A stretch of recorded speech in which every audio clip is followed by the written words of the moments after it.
শুধুই ভয় চ্যানেলে আপনাদেরকে স্বাগত জানাই। আমাদের প্রথম পথ চলা, আর এই প্রসঙ্গে একটি কথা বলে রাখি। আমাদের চারিপাশে ঘটে যাওয়া অলৌকিক এবং ভৌতিক কাহিনীর যেসব অভিজ্ঞতা এবং সত্যি ঘটনা আপনাদের সাথে ঘটে যায়, তারই কিছু ঝলক নিয়ে আমাদের এই চ্যানেলের পথ চলা শুরু। আজ প্রথম পর্ব। আপনাদের সঙ্গে আমি মুকুল। আজ আপনাদের শোনাব সাম্প্রতিককালে ঘটে যাওয়া একটি হাড় হিম করা ভয়ঙ্কর ভৌতিক ঘটনা, যার সাক্ষী আমি নিজে এবং আমার পরিবার।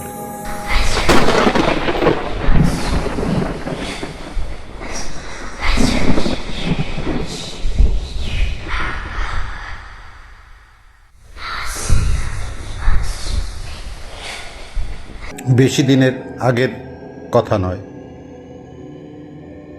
গত দুর্গাপুজোর পঞ্চমীর রাত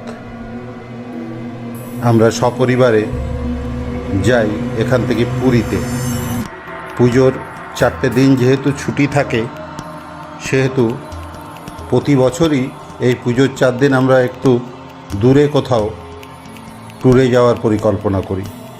এবারও সেই মতো পরিকল্পনা ছিল পুরী যাওয়ার। আগে থেকেই একটি হোটেলের রুম বুক করি। ঘটনার সূত্রপাত ঠিক এখান থেকেই। হোটেলটির যে রুমটি আমরা বুক করি, সে রুমটি ছিল 208 নম্বর রুম। আমি কিছু ব্যবসায়িক কারণবশত, আমি যদি হোটেলটির নাম বলে দিই তাহলে হয়তো হোটেল মালিকের ব্যবসায় কিছু ক্ষতি হবে, সেই কারণে আমি হোটেলটির নাম প্রকাশ করছি না। তবুও ঠারে ঠোরে কিছু ইঙ্গিত আপনাদের দেব, হয়তো আপনারা বুঝলেও বুঝতে পারেন। যে হোটেলটিতে কখনোই মঙ্গলময় কোনো ঘটনা ঘটেনি আমাদের সঙ্গে, এবং এই হোটেলটি বুক করার পরে আমি যেহেতু নিউ ব্যারাকপুর মধ্যমগ্রাম এলাকার বাসিন্দা, সেহেতু এই হোটেলটি যার বুক করেছিলাম তিনিও এই অঞ্চলেরই বাসিন্দা, বলতে গেলে আমার প্রায় প্রতিবেশী। ভদ্রলোক ঘুণাক্ষরেও আমাকে বলেনি যে এই হোটেলে নেগেটিভিটি বা অশরীরী কার্যকলাপ আছে। তিনি খুব সানন্দে আমি যাব শুনে আমাকে একটি নন এসি রুম, একতলায় 208 নম্বর রুম বুক করলেন। আমি যথারীতি অ্যাডভান্সও করে দিলাম। তখনও বুঝতে পারিনি যে পুজোর সময় পুরীতে বেশ গরম থাকে। আমরা ভেবেছিলাম পুজোয় কিছুটা ঠান্ডা পড়বে, যে কারণে নন এসি রুমই বুক করেছিলাম। এবং আমার ফ্যামিলির 3 জন সদস্য, আমি, মিসেস, আমার ছেলে আর আমার ড্রাইভার আমার খুব কাছের মানুষ, সেহেতু 4 জনে একটা 4 বেডের রুম বুক করি। অ্যাটাচড বাথরুম, অ্যাটাচড কিচেন, রান্নাবান্না করে খাবো, এই হিসাবেই রুমটি বুক করি। পঞ্চমীর দিন ভোরে, চতুর্থীর দিন গভীর রাতে, যখন আমি লাগেজ গোছাচ্ছি, আমরা 4 হুইলার নিয়ে যাব, আমার নিজস্ব 4 হুইলারেই আমরা যাব, এরকমই টার্গেট। তো যখন গোছাচ্ছি তখন আমার ছেলে মোবাইল দেখে আমাকে বলছে, বাবা রুম তো বুক করেছো, দেখেছো রুমের রিভিউ? আমি বললাম কী হয়েছে? তো বলছে এই রুমের রিভিউতে লিখেছে যে এই রুমটি একদমই অমঙ্গলে ভরা, এখানে গেলে জ্বর গায়ে নিয়ে ফিরে আসতে হয়, রাতে বিভিন্ন ধরনের ভৌতিক ঘটনা ঘটে। এই ধরনের কমেন্টস 2 থেকে 3 জন একদম পরিষ্কার বাংলায় লিখেছে। তো ছেলে আমাকে বলছে রুমে তো যাচ্ছ, এটা ভূতের রুম, ভূতের উপদ্রব আছে কি না সেটা তুমি চেক না করে তুমি রুমটা বুক করে যাবে। তো আমার ড্রাইভার উড়িষ্যার ছেলে, তো ও বলল যে দাদা এরকম যদি হয় তাহলে এই রুমে না যাওয়া ভালো, আপনি অন্য হোটেল বুক করুন বা আমরা ওখানে গিয়ে অন্য হোটেল দেখে নেব। তো আমি বললাম যে ঠিক আছে দীপক, তুমি এক কাজ করো, চলো তো ওখানে যাই, রুমে তো উঠি, একটা রাতে আর ভূত কী করবে, যদি সেরকম কিছু থাকে তো আমরা দেখে নেব, তুমি চলো। তো যথারীতি ভোরবেলায় আমরা ভোরবেলা বলছি, আমরা তখন রাত 11:30 বা 12টা নাগাদ বাড়ি থেকে রওনা দিলাম। শুরুটা হলো কিন্তু ঠিক এখান থেকেই। গাড়ি নিয়ে আমরা বেরিয়ে গেছি। গাড়ি নিয়ে আমরা দিল্লি রোড ধরে প্রায় উলুবেড়িয়ার কাছাকাছি হয়তো হবে জায়গাটা, এরকম জায়গায় পৌঁছে গেছি। তখন হঠাৎ করে মনে পড়লো যে ভিন রাজ্যে যাচ্ছি, গাড়ির কাগজপত্র তো কিছু নেওয়া হয়নি, ফাইলটা গুছিয়ে আমি বাড়িতে ভুল করে রেখে গেছি। দ্বিধায় পড়ে গেলাম। ছেলে বলল যে ঠিক আছে অনলাইনে বের করে নেব, কিন্তু ড্রাইভার এবং আমি একটু দোটানায় পড়ে গেলাম যে যেহেতু ভিন রাজ্যে যাব, হার্ড কাগজপত্র সঙ্গে না নিয়ে যাওয়া ঠিক নয়। তো এই দোটানা করতে করতে তো ড্রাইভার বলল দাদা আপনি বাড়ি ফিরে চলুন, বাড়ি থেকে কাগজ নিয়ে আসি। ওই রাতে উলুবেড়িয়া থেকে আমরা ফিরে এলাম বাড়ির থেকে যখন কাগজপত্র নিয়ে গাড়ি স্টার্ট দেওয়া হলো, তখন সেই ব্রাহ্ম সময় বলতে গেলে রাত 3টে। গাড়ি নিয়ে আমরা বেরোলাম, যাচ্ছি। সারা রাতের জার্নি করার পরিকল্পনা ছিল, তো অর্ধেক রাত তো চলে গেল এই বাড়ি যেতে আসতে, উলুবেড়িয়া থেকে যেতে আসতে। তারপরে এখান থেকে বেরোলাম। বেরিয়ে আমরা যখন গাড়ি নিয়ে পথে পৌঁছাচ্ছি, কোলাঘাট পার হলাম, খড়গপুর পার হলাম। আমার ড্রাইভার বলছে দাদা আমার কখনো শরীর এত খারাপ লাগে না, আমার প্রচণ্ড পরিমাণে ঘুম পাচ্ছে। তো পুরী যাওয়ার পথে ড্রাইভার 3 জায়গায় গাড়ি প্রায় আধ ঘন্টা 1 ঘন্টা গাড়ি রাস্তার পাশে দাঁড় করিয়ে নিজে ঘুমিয়ে একটু শরীর সুস্থ করে গাড়ি চালিয়ে গেল। সন্ধে 6:30 নাগাদ আমি যখন পুরী পৌঁছানোর লাস্ট টোল প্লাজা যেটা, সেখানে এসে আমি দীপককে বললাম দীপক আমার অস্বস্তি হচ্ছে, তুমি একটু গাড়িটা দাঁড় করাও, আমি একটু টয়লেটে যাব। সারা রাত, সেই রাত 11টা থেকে গাড়িতে, স্বাভাবিক একটু গ্যাস ফর্ম করেছে, অস্বস্তি হচ্ছে শরীরে। তো টোল প্লাজার ওখানে টয়লেটে গেলাম, কোনো অসুবিধা না, পেটে কোনো অসুবিধা নেই, যথেষ্ট ভালো পায়খানা হলো, পেটটা ফ্রেশ হয়ে গেল, শরীরটাও বেশ ফ্রেশ লাগছে। তারপর আমরা ওখান থেকে সোজা সেই হোটেলটিতে বেরোলাম। হোটেলটি হচ্ছে স্বর্গদ্বারের কাছে, এবং বলে রাখি স্বর্গদ্বার যে শ্মশান আছে, শ্মশানের ঠিক পেছন দিকটায় এই হোটেলের উল্টো দিকেই একটি মঠ আছে। মঠটির নাম বলছি না, নামটি বললেই হোটেলটি আপনারা চিনে নিতে পারবেন। তো এটুকু বলি যে হোটেলটির ঠিক অপোজিট সাইডে একটি মঠ রয়েছে। তো আমরা যখন হোটেলে পৌঁছালাম তখন 7:45 নাগাদ হবে। তো হোটেলে পৌঁছাতেই হোটেলে যে ম্যানেজার ছিল, যারা ছিল, তারা রীতিমতো জামাই আদর করে আমাদেরকে গাড়ি থেকে নামালেন, কারণ যেহেতু মালিকের বাড়ির পাশের মানুষ আমি, তো যথেষ্ট আদর আপ্যায়নের কোনো ত্রুটি করেননি ওনারা আমাকে আমাদের লাগেজ নিয়ে সোজা আমাদের রুমে 208 নম্বর রুমে দিয়ে এলেন। তো রুমটা দেখে প্রথমেই পছন্দ হয়নি। প্রথমে দেখেই দেখলাম রুমটা কেমন একটু ঘিঞ্চি, অন্ধকার, একটু স্যাঁতস্যাঁতে টাইপের, ভালো লাগেনি। তো আমি সাথে সাথে বললাম যে ম্যানেজারবাবু আপনি আমাদের রুমটি চেঞ্জ করে দিন, দরকার আমার ওয়েদার যা অবস্থা আছে তাতে আমাদের এসি রুমই প্রয়োজন, আপনি একটি এসি রুমের ব্যবস্থা করে দিন। তো উনি মালিকরে ফোন করলেন, খাতা টাতা ঘেটে ঘুটে বললেন যে দাদা কোনোভাবেই রুম চেঞ্জ করা যাবে না, সব রুমই বুকড রয়েছে, একটি এসি রুম আছে, সেটি আজকের রাতের জন্য, কিন্তু সেটি দেওয়া যাবে না, কালকে আর্লি ইন দ্য মর্নিংয়ে ওখানে গেস্ট চলে আসবে। তো যথারীতি অগত্যা আমার মিসেস বললো দেখো এই রুম আমার ভালো লাগছে না, চলো অন্য রুম দেখে নিই। সারাদিনের জার্নির পরে ক্লান্ত শরীর, তো আমরা ঠিক করলাম যে রুম যদি দেখতে হয় তো আজকে রাতটুকু এখানে কাটিয়ে নিই, আর যেহেতু অ্যাডভান্স টাকা দেওয়া আছে সে টাকা তো আর এই পিক আওয়ার্সে আর রিটার্ন পাওয়া সম্ভব নয়। তো আমরা বললাম যে ঠিক আছে, একটা রাত এখানে কাটাই, ওনাদের কিছু বলার দরকার নেই, আমরা পরদিন সকালে উঠে আমরা রুম দেখতে বেরোবো বলে যথারীতি রুমে আমরা ঢুকে গেলাম। ম্যানেজারকে কিছু জানালাম না। রুমে ঢুকে আমি এবং এখানে আর একটা কথা বলে রাখি, আমাদের 3-4 জনের সাথে আমার একটি খুব আদরের পোষ্য আছে, তার ডাক নাম হচ্ছে ঘন্টু। তো সে খুব মানে অত্যন্ত আমার মানে প্রিয় এবং আমার ওবিডিয়েন্ট খুব। ও আমার কোল ছাড়া কখনোই থাকে না, সবসময় আমার মানে আশেপাশেই ওর ঘুরঘুর করতে থাকে। তো ওকে নিয়ে আমি ঢুকলাম। ঢোকার পরে আমার মিসেস, ছেলে এবং আমার ড্রাইভার বলল, দাদা আপনি রুমে রেস্ট নিন, আমরা বাজার টাজার করে আসি, রাতে তো রান্না করতে হবে।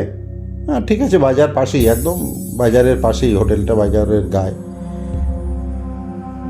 তো ওরা বাজার করতে গেল, আমি রুমে বসে আছি। এবার দেখছি আমি রুমে জাস্ট খাটের উপরে একটু গা এলান দিয়ে বসে আছি, দেখতে পাচ্ছি ঘন্টু প্রচণ্ড ছটফট করছে ঘরের মধ্যে, ডাকছে না, বাট একবার খাটের নিচে, একবার খাটের উপরে, একবার জানলার ধারে দৌড়াদৌড়ি ছুটোছুটি করছে। তা আমি অতটা খেয়াল করিনি, আমি ভাবলাম যে বোধহয় ওর এসিতে থাকা অভ্যেস, বাড়িতে এসি রয়েছে, এসিতে থাকা অভ্যেস, তো এখানে নন এসি রয়েছে বলে ওর মনে অস্বস্তি হচ্ছে, আর সারাটা পথ গাড়িতে জার্নি করে এসছে, ওই জন্য তো আমি ওকে গায়েটায় হাত বুলিয়ে দিচ্ছি, আমি ওখানটা তুই চুপচাপ বস, আস্তে আস্তে দেখবি শরীর ঠিক হয়ে যাবে। ইতিমধ্যে একটু রেস্ট নিয়ে বাথরুমে গেলাম, বাথরুমে যেয়ে মুখ টুক ধুয়ে ফ্রেশ হয়ে ঘরে এসে বসলাম, রুমে এসে বসলাম।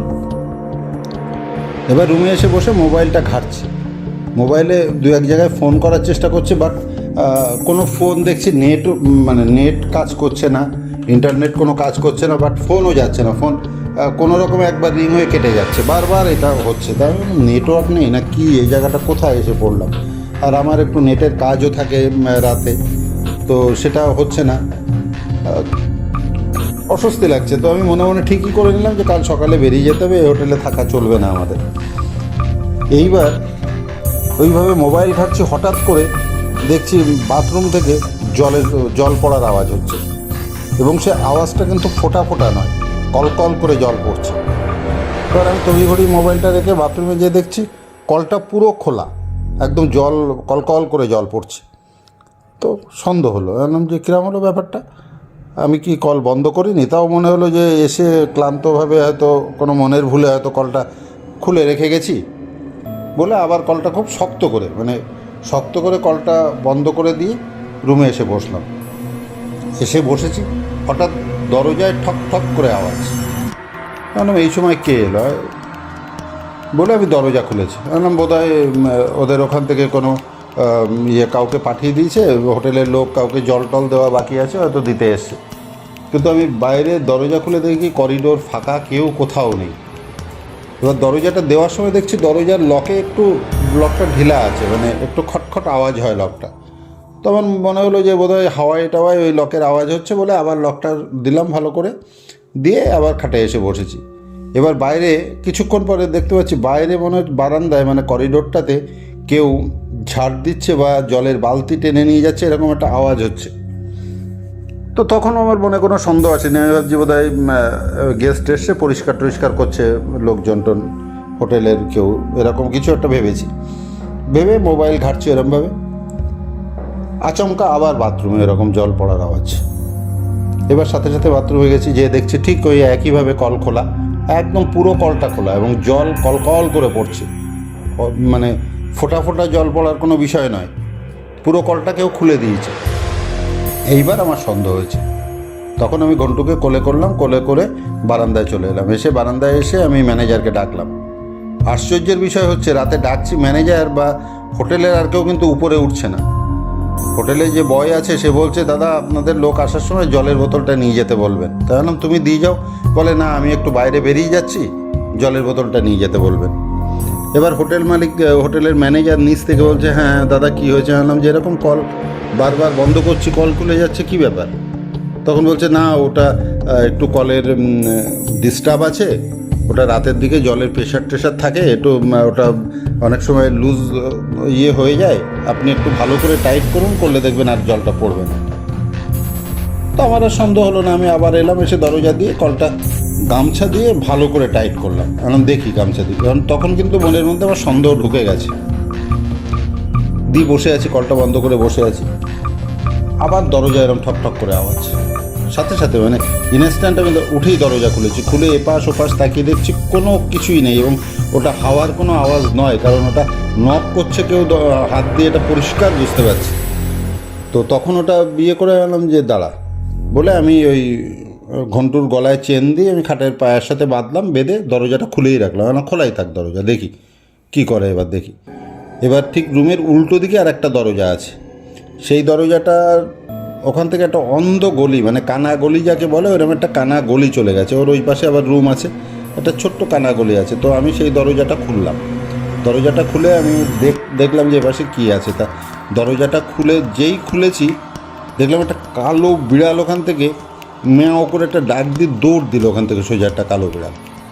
তো আমি ঘন্টু ওই দেখেই, ঘন্টু দেখি ছটফট করছে, ডাকছে না কিন্তু ঘন্টু, বাট ছটফট করছে। তো আমি বললাম ঘন্টু ভালো হয়েছে, তুই তোর এখানে পায়খানা বাথরুম যা করার এখানে করতে পারবি, অসুবিধা নেই, পরিষ্কার করে দেওয়া হবে বলে আবার ওই দরজাটা দিয়ে এসে বসেছি। পর মুহূর্তে এরকম জল পড়ার আওয়াজ। এইবার আমার মনে পুরোপুরি সন্দেহ হয়ে গেছে যে এই রুমে নেগেটিভিটি আছে, কোনো অশরীরী কোনো কার্যকলাপ আছে এই রুমে বলে আমি আবার যে কলটা বন্ধ করে দিয়ে দরজা খোলা, আমি বসে আছি, মোবাইলে একটা গান চালিয়ে বসে আছি। কিছুক্ষণের মধ্যে আমার মিসেস, ড্রাইভার এবং ছেলে বাজার টাজার করে নিয়ে এলো। তা আসলে ওদের আর আমি কিছু বললাম না, আমি বললাম যে ঠিক আছে তোমরা এসছো, রাতে রুমে লাইটটা নিবিও না।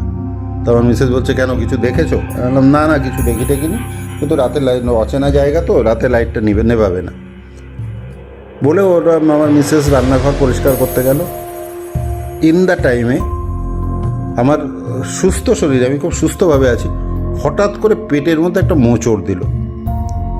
এবার পায়খানায় গেলাম, যাওয়ার সাথে সাথে একদম জলের মতো পায়খানা, মানে যাকে বলে ডিহাইড্রেশন স্টার্ট হয়ে গেল আমার পুরো একেবারে। মানে ওই শুরু হলো, মানে 10 মিনিট 15 মিনিট অন্তর অন্তর সমানে যাচ্ছি, মানে আমি যাচ্ছি আর একই ঘটনা ঘটছে, কিন্তু এই যাচ্ছি 15 মিনিট আধ ঘন্টা অন্তর অন্তর কল বন্ধ করে আসছে, আবার কল খুলে যাচ্ছে। কিন্তু আমি তখনও বাড়ির, মানে আমার পরিবারের কাউকে বুঝতে দিইনি যে ঘটনাটাই ঘটছে। এইবার আমি আবার বাথরুম থেকে এসে বাইরে হাঁটছি, একটা সিগারেট ধরি হাঁটছি, দেখছি রান্নাঘরে প্লাস্টিকের কল লাগানো, রান্নাঘরের কলে কল করে এরকম জল পড়ছে, কলটা খোলা। তা আমি মিসেসকে বললাম তুমি রান্নাঘর ধুলে পরিষ্কার করলে কল বন্ধ করো নি? বলে হ্যাঁ আমি কল বন্ধ করে এসেছি। তা বললাম তো কল বন্ধ করে কলে জল পড়ছে কী করে? তো মিসেস বললো সে কি? বলে তাহলে এখানে ঠিক কিছু আছে, তুমি চলো, আমরা রুম দেখে নিই। বললাম না চুপ করে থাকো, দেখা যাক বলে আমি কলটা বন্ধ করে এসেছি। বন্ধ করে আবার বাথরুমে গেছি, ওইরকম একই রকম জলের মতো পায়খানা হচ্ছে, বাট আর কোনো শরীরে অস্বস্তি নেই, কিন্তু শুধু ওই বারবার বেগ পাচ্ছে আর ওইরকম জলের মতো হচ্ছে, পায়খানা হচ্ছে। তো আমি আবার বেরিয়ে এসেছি, এসে দেখছি রান্নাঘরের কল আবার খোলা, ওইরকম জল পড়ছে কল করে। এইবার আমার মিসেস, আমার ড্রাইভার, ছেলে, ওদের সন্দেহ হয়ে গেছে। ওরা বলছে বাবা এই রুমে আর থাকাই যাবে না, রাতটুকু কোনোভাবে সবাই একসাথে থাকি বলে আমি কলটা বন্ধ করে বিয়ে করে এলাম। এসে আমি বললাম যে এবার কল যদি খোলা থাকে তাহলে আর কলে একদম হাত দেবে না, ওদের ট্যাঙ্কি ফাঁকা হোক, জল পড়ে সব শেষ হয়ে যাক, আর কিচ্ছু করবো না বলে শুলাম। খাবার দাবার এনেছিল, আমি আর রাতে কিছুই খেলাম না, বললাম যে আমি কিছুই খাবো না। এবং তখন আস্তে আস্তে আমার শরীর ক্লান্ত হয়ে পড়ছে, কারণ ইতিমধ্যে প্রায় 7-8 বার চলে গেছি বাথরুমে। তো আমি আর কিছুই খেলাম না, আমি শুয়ে পড়লাম। ওরাও তাড়াতাড়ি দরজা দিয়ে যে যার মতো খাটে, সব 4 জনই খাটে শোয়ার মতো, বেশ বড় খাট, শুয়ে পড়েছি। রাত 12টা 12:30 হবে। এই সময় আমার গায়ে জ্বর, মানে সেটা বোধহয়, মানে আপনাদের বোঝাতে পারবো না, মানে 104 4.5 বোধহয় পার হয়েই গেছে। মানে জ্বরে আমার কোনো হুঁশ নেই, মানে বেপরোয়া জ্বর। অথচ জ্বর আসার মতো এমন কোনো, আমি বাইরে কোনো কোল্ড ড্রিঙ্কস বা কোনো কিছু খেয়ে যে ঠান্ডা লাগে হবে এমন কোনো কিছুই করি না। আমি খুব রেস্ট্রিকশনের মধ্যে দিয়ে গেছি অত দূরে, মানে গায়ে ধুম জ্বর। তখন মিসেসকে ডেকে, তো রীতিমতো তখন আমার মিসেসের সাথে দেখছি যে অকারণে একটা ঝগড়া তৈরি হচ্ছে। আমি মিসেসকে বলছি যে তুমি কেন কাঁথা কম্বল আনোনি গাড়িতে করে? তো মিসেস বলছে গাড়িতে করে কাঁথা কম্বল কবে কোথায় নিয়ে গেলাম? বললাম তুমি আনোনি কেন? মানে বুঝতে পারছি যে এটা অযৌক্তিক কথা। আমি মানে আমাকে দিয়ে যেন বলানো হচ্ছে বা বলছি, মানে ঝগড়া অলরেডি শুরু হয়ে গেছে। এবার মিসেস বুঝতে পেরেছে, ওরা বুঝতে পেরেছে ওর মিসেস বলছে যে আমার অন্যায় হয়ে গেছে, তুমি চুপচাপ শো। জ্বর বলে মাথায় জলপটি দিয়ে দিচ্ছে আমার। আমি ওইভাবে শুয়ে আছি। এইবার দেখছি হঠাৎ করে রাত তখন 2-2-2:30 বাজে, ঘুমোতে পারছি না, মানে ছটফট ছটফট করছি। ওই হালকা হালকা একটা তন্দ্রাচ্ছন্ন ভাব হচ্ছে, মাথায় জলপটি দিচ্ছে, মিসেস কপাল টিপে দিচ্ছে, এইগুলো টের পাচ্ছি। একটা কথা এখানে বলে রাখি আপনাদের, নন এসি রুম, সন্ধ্যেবেলায় যখন এসছি ফুল স্পিডে পাখা চলছে, তাও কিন্তু অস্বস্তি লাগছে, গরম। রাত 12টার পরে আপনাদের বিশ্বাস করাতে পারবো না, মানে এসি রুমও অত ঠান্ডা হয় না। মানে পাখা বন্ধ করেও শীতে আমার নয় জ্বরে আমি কাঁপছি, কিন্তু আমার সাথে যারা রয়েছে ওরা রীতিমতো ওই বেডশিট তুলে গায়ে দিয়ে নিয়েছে, বলছে যে দাদা কেমন ঠান্ডা রাতে। আমি তো মানে আমি তো যেটুকু বোঝার আমি বুঝে গেছি, বুঝে আমি আর কিছু ধরা দিচ্ছি না। এখানে সমুদ্রের ধারে এরকম হয়। এইবার যেখানে বলছিলাম রাতে ঘর, আপনাদের বিশ্বাস করাতে পারবো না এত ঠান্ডা। মানে ওরা বেডশিট, আমার জ্বরের জন্য হয়তো আমার ঠান্ডা লাগছে, ঠিক আছে, সেটা মেনে নিতে পারছি, বাট আমার ফ্যামিলির ওরা বেডশিট তুলে, তো কারণ তখন তো আর রিসেপশানে ডেকে কম্বল নেওয়া সম্ভব না, অত রাত তখন 2:30-3টে বাজে, ডিস্টার্ব করা ঠিক নয়, তখন ওই বেডশিট তুলে ওরা গায়ে দিচ্ছে। এইবার এইভাবেই ওরা ওইভাবে শুয়ে আছে, আমিও শুয়ে আছি। রাত 3টে-3:30 যখন বাজে, আমি একটু তন্দ্রাচ্ছন্ন অবস্থায় আছি, কারণ জ্বর তো, গায়ে ধুম জ্বর। হঠাৎ আমার ড্রাইভার আমাকে ডাকছে। কী হয়েছে দীপক? ও জানলার ধারে খাটের একটা সাইডে শুয়েছিল। তা আমি কী হয়েছে দীপক? বলছে দাদা আপনি কোথায়? বললাম যে কেন, আমি তো জ্বরে এরকমভাবে, তো দেখতেই পাচ্ছ খাটে এই পাশে ছটফট করছে। বলে আমি তো ঘুমিয়েছিলাম, আপনার ডাকেই তো উঠলাম। বললাম আমি তোমাকে ডাকবো কেন? বলে জানলার ওপাশ থেকে আপনি ডেকে বললেন যে দীপক গাড়ির চাবি নিয়ে বেরো, বাইরে যাব। আপনি 3বার আমাকে ডেকেছেন। বললাম কী বলছো তুমি? এইবার এই বলতে বলতে ছেলে দেখি কানের থেকে ইয়ারফোন বের করছে, করে বলছে বাবা তুমি শুনেছো কিছু? বললাম আমি তো বাবা, আমি তো একটু ঘুমিয়ে পড়েছিলাম। বলে একটা মেয়ের কান্নার আওয়াজ শুনতে পাচ্ছি আমি এখানে। আমি 2 কানে ইয়ারফোন দিয়ে মোবাইল চালিয়ে শুয়েছিলাম। বললাম কী বলছিস তুই? এবার মিসেস ওইসব শুনে বলছে যে তুমি একটু সুস্থ হও, আমরা কাল সকালে উঠেই বেরোবো। এবার ওই রাতে আমার পায়খানার চাপটা একটু কম হয়েছে, বাট যাচ্ছি, মানে যেটা 15-20 মিনিট অন্তর হচ্ছিল সেটা 1 ঘন্টা 2 ঘন্টা অন্তর হচ্ছে রাতে, ওই জ্বরের মধ্যেই। যাই হোক, ওইভাবে ভোর হলো, সকাল হলে আমরা বেরোবো, রেডি হচ্ছে 7টা নাগাদ। কাজের মাসি ঘরে এলো ঘর ঝাড় দেওয়ার জন্য। তো উনি ঘরটা ঝাড় দিয়ে দেখলাম চলে গেলেন। চলে যেয়ে আমরা রেডি হচ্ছি, আমি জামা প্যান্ট পরেছি, ওই অবস্থায় শরীর খুবই দুর্বল। আমি বেরিয়ে বললাম যে একটা ওরাল স্যালাইন কিনতে হবে, শরীর খুব খারাপ লাগছে। তো রেডি হচ্ছি। এবার আমি রেডি হচ্ছি, দেখছি আমার ছেলে টয়লেটে যাচ্ছে, মিসেস যাচ্ছে, ড্রাইভার যাচ্ছে। কেন তোদের কি হলো? বলে কেমন একটা অস্বস্তি হচ্ছে দাদা শরীরের মধ্যে। এবার এইসব করতে করতে মাসি কাজ সেরে ঘর থেকে বেরিয়ে গেছে। আমি হঠাৎ করে তাকিয়ে দেখি যে ঘরের মেঝেতে একটা লাল রঙের সালোয়ার কামিজ পরে রয়েছে। এবার দেখে মিসেসকে বললাম সালোয়ার কামিজটা কোত্থেকে এলো? তো মিসেস বললো দাঁড়াও বলে ও তাড়াতাড়ি বাইরে গিয়ে মাসিকে ডেকেছে, বলছে যে মাসি এদিকে আসো তো। মাসি বলছে কী হয়েছে? বলে তুমি সালোয়ার কামিজ এখানে ফেলে গেছো? বলে না, আমি তো বালতি নিয়ে এসেছি, আমার তো এই দেখেন বালতিতে ন্যাকড়া রয়েছে, এইদিকে ঘর মুছে চলে গেছি। লাল রঙের সালোয়ার কামিজ। আমি সাথে সাথে বললাম তুমি এটাকে নিয়ে যাও, এটা আমরা ধরবো না, তুমি নিয়ে যাও। কার কি এখানে পড়ে আছে, তো পুরো ভুতুড়ে ঘর মনে হচ্ছে। বলে যাই হোক আর কিছু বললাম না, ম্যানেজারকেও কিছু ধরা দিলাম না।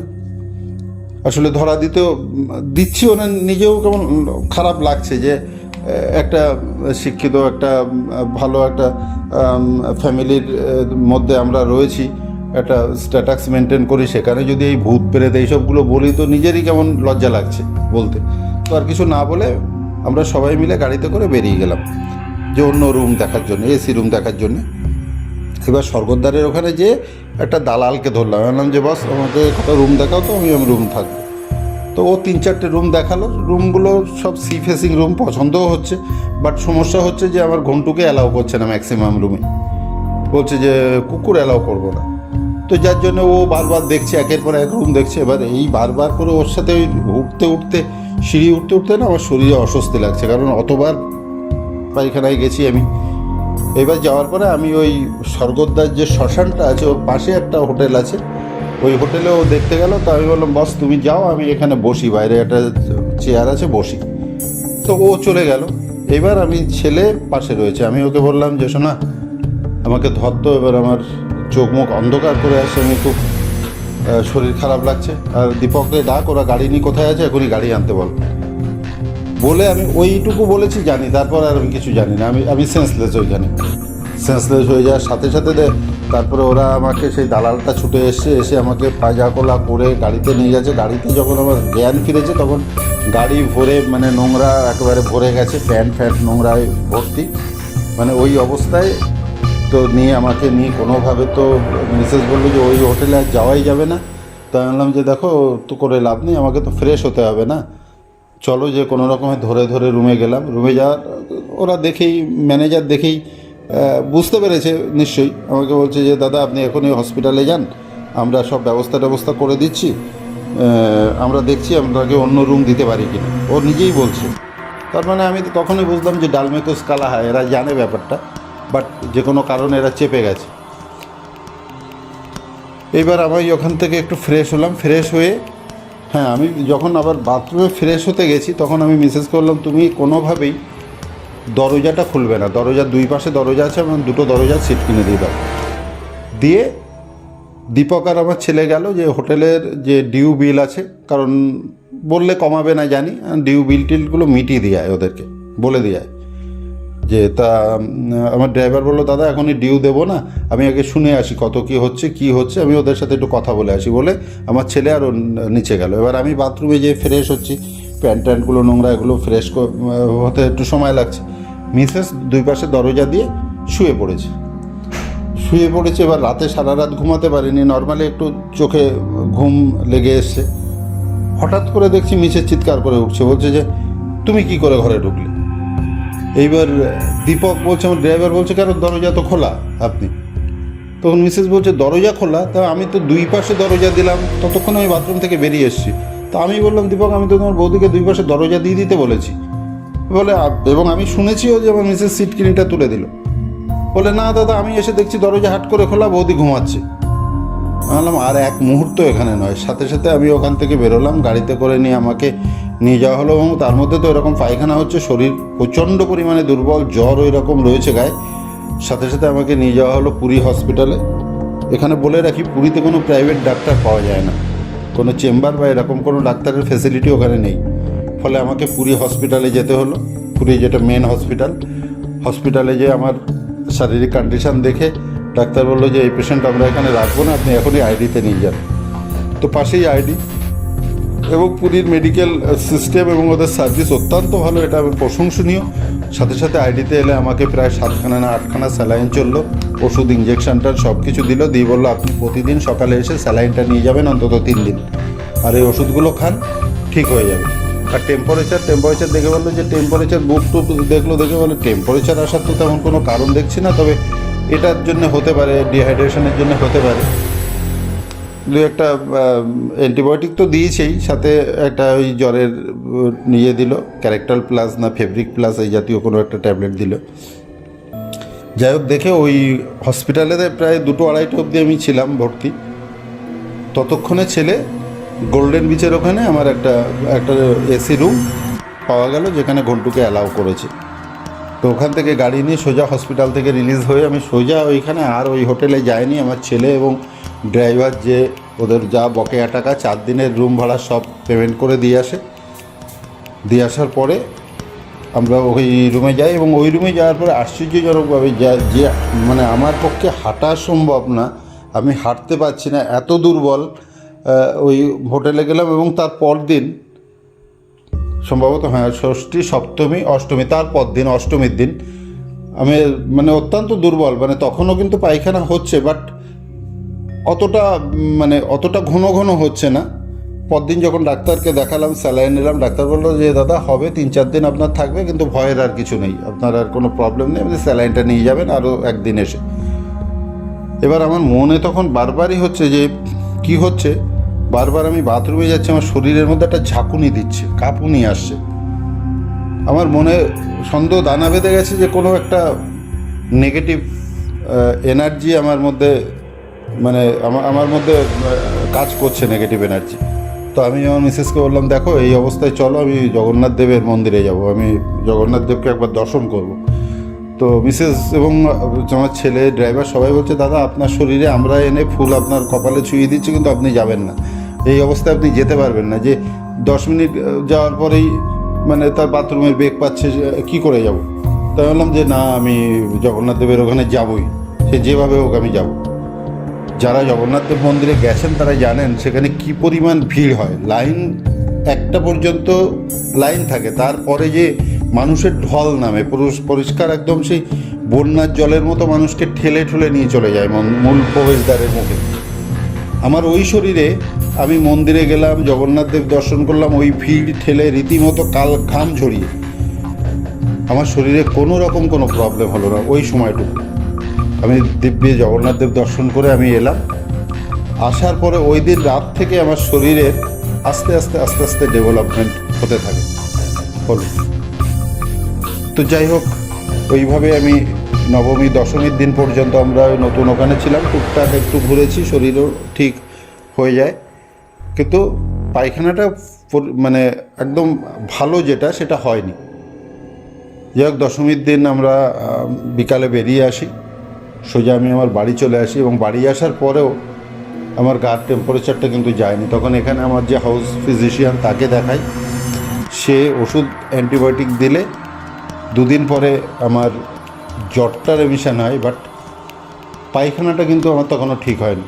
আমি এই ডাক্তারকে, আমার হাউস ফিজিশিয়ানকে দেখালে উনি, আমার মনে আছে ও ইঞ্জেকশনটির নাম মিকাসিন ইঞ্জেকশন, সকাল বিকাল 5 দিন আমাকে নিতে হয়েছিল। স্যালাইন তো আমি পুরীতে নিয়েছিলাম, এখানে এসে মিকাসিন ইঞ্জেকশন এবং ওষুধ নিয়েছি। নেওয়ার পরেও যখন আমার পায়খানাটা ঠিকঠাক হচ্ছে না, তখন ডাক্তারবাবু বললেন যে তুমি একবার স্টুল টেস্ট করো।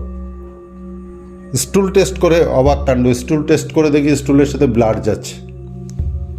যাই হোক, ওষুধপত্র তো করা হলো, কিন্তু আমার যারা পরিচিত মহলে যখন আমি এই হোটেলটির নাম বলি, মানে হোটেলে তো মঙ্গলের কোনো আলো বা মঙ্গলের কোনো দ্বীপও সেখানে জ্বলে না, সেখানে অমঙ্গলেরই ছায়া ভর্তি। মানে আমাদের সাথে যেটা ঘটেছে তাতে আমি বলতে বাধ্য হচ্ছি, ওখানে মঙ্গলের কোনো দ্বীপ নেই, ওখানে অমঙ্গলেরই ছায়া, কালো ছায়া ওই হোটেলে। তো আমার পরিচিত মহলে যখন এই ঘটনা বলি, তখন অনেকেই বললো যে আমরাও তো ওই হোটেলে গেছি এবং এই ঘটনার সাক্ষী হয়েছে। আমার খুব কাছের এক বন্ধু, সে বললো যে আমার মেয়ে জামাই যে আমার মেয়ে মরতে বসেছিল, বলে তুমি আর দেরি করো না মুকুল, তুমি ইমিডিয়েট কোনো ওঝা বা কবিরাজ যারা এসব তন্ত্রমন্ত্র জানে তুমি তাদেরকে ডেকে দেখাও। মজার বিষয় হলো, আমার খুব পরিচিত একজন আছে যে যিনি এইসব কাজ করেন কিন্তু কেউ জানে না, মানে উনি একদম খুব রিজার্ভ, মানে শুধুমাত্র আমার জন্যেই উনি টুকটাক এগুলো করেন আমার ক্ষেত্রে। তো ওনাকে ডাকলাম, উনি এসে আমার গায়ে হাত দিয়ে বলছে তুমি আগে বসো, তোমাকে আগে ঝাড়াই, তোমাকে ঝাড়ফুঁক করতে হবে। বলে আমাকে ঝাড়ফুঁক করে কি জল টল দিলেন, বলে তোমার তো পরিষ্কার বুঝতে পারছি তুমি এফেক্টেড। এবং শুধু এফেক্টেড নয়, উনি বললো যে তুমি অতি অবশ্যই এই ঝাড়ফুঁকের পরে 3 দিন আমি আসবো, 3 দিন তুমি ঝাড়ফুঁকটা করবে এবং আমি তোমার বাড়ির চারপাশে বেঁধে দেবো। তখন আমার সন্দেহ হয়েছে, কেন যে ভর পড়েছে বা যে সে কি এসছে সাথে। তো সে, তার নাম আমি নামটুকু বলতে পারি, সুবলদা বলে আমি ডাকি তাকে। তো সুবলদা বললো যে ওইসব তোমার জেনে বুঝে কাজ নেই, আমি 4টে জিনিস তোমাকে দেবো, বাড়ির 4টে কোনায় তুমি মানে ইমিডিয়েট তুমি পুঁতে দাও, ওটা পুঁতে রাখো, না রাখলে কিন্তু সমস্যা আরও বাড়তে পারে। তো যে কথা সেই কাজ, আমার ঝাড়ফুঁক 3 দিন করা হলো, সাথে বাড়ির চারপাশে সেটা করা হলো। এবং আশ্চর্যের বিষয়, যারা হয়তো বলবেন যেটা কুসংস্কারকে ছড়িয়ে দেওয়া হচ্ছে, বাট আমি বলবো মোটেই নয়। মানে মানুষের বিশ্বাস, এটা কুসংস্কার বলা ভুল হবে, এটা বিশ্বাস, যার যার বিশ্বাস। তো আমার বিশ্বাসের জায়গা থেকে আমি কখনোই এই ভূত প্রেত আত্মায় বিশ্বাস করি না বা করতামও নয়। যার জন্য আমি পুরীতে আমি চেয়েছিলাম যে ওই হোটেলে যে দেখি এ কী করতে পারে, আমাকে কতটা ভয় দেখাতে পারে। যার জন্য কল বন্ধ হচ্ছে, আমি খুলেই রেখেছি, অনেক থাক খোলা থাকে এইভাবে, দেখি ও কী কতভাবে কী করতে পারে। এবং আমি এটা জানার পরে বাড়ি থেকে হনুমান চালিসাও সাথে করে নিয়ে গেছিলাম, ধূপ ধুনো ফুনো নিয়ে গেছিলাম, কিন্তু সেই সব করার আমাকে সুযোগ দেয়নি, মানে তার আগেই আমাকে ফেলে দিয়েছে। তো যাই হোক, বাড়িতে 3 দিন ধরে এইসব করার পরে তারপর থেকে কিন্তু আমি যথারীতি সুস্থ, মানে আমি সেই আগের স্পিডটা আমার শরীরে ফিরে পেয়েছি এবং যথেষ্ট সুস্থ হয়েছি। সেটা আমি বলবো না যে আমি শুধুমাত্র ওঝা কবিরাজের দৌলতে হয়েছি বা ওষুধের দৌলতে, জানি না ওষুধেও আমি নিশ্চয়ই ডেভেলপ হয়েছি, ওষুধে তো অবশ্যই ডেভেলপ হয়েছে, এটা তো অস্বীকার করার কোনো জায়গা নেই।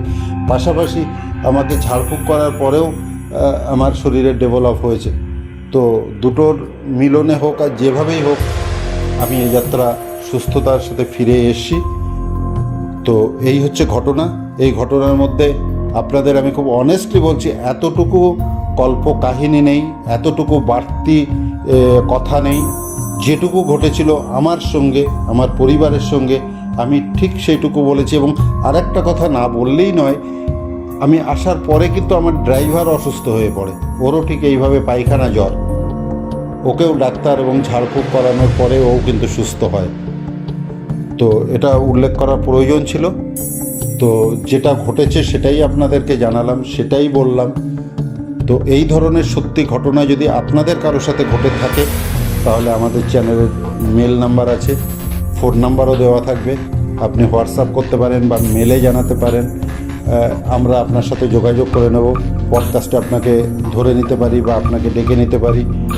আমরা আপনাদের মতো, বা আপনি চিঠি লিখেও আমাদের জানাতে পারেন আপনার ঘটনা।